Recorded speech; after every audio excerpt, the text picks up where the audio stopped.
Uy, nako aning kalibutan na sige panarbaho pero wala kaya pa'y kwarta. Mas may pang kwarta doon na pa'y tao pero ang tao wagi kwarta. Problema na taani karon kiduol ng sweldo pero atong sweldo ana hurot na pagbayad sa utang daan. Pagkalisura. Di man pud mahimog dili ta mangutang ani. Kang atong sweldo giutangan ng daan sa tindahan. Malipay ta kitong sweldo na. Pastilan ang mabilin, sensiyo na lang. Kulang na ramang gilintang ipamayad sa tindahan. Saan naman nato ni kalibutan na perti may pagkamahalan ni palalito.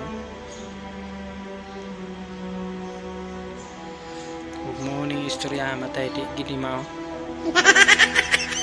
Huwag mag-inaanin ng sige. Matay, di mayog yun. Kita buhi man tinong tanini pero perting pagka daw tagitaan ni bay. Paitan panahon na ginawa. Saan naman nato mabuhi pa baka tayo. Hoy, ikaw ba? Anong sugisog man ka? Palitong to kagdauban ron.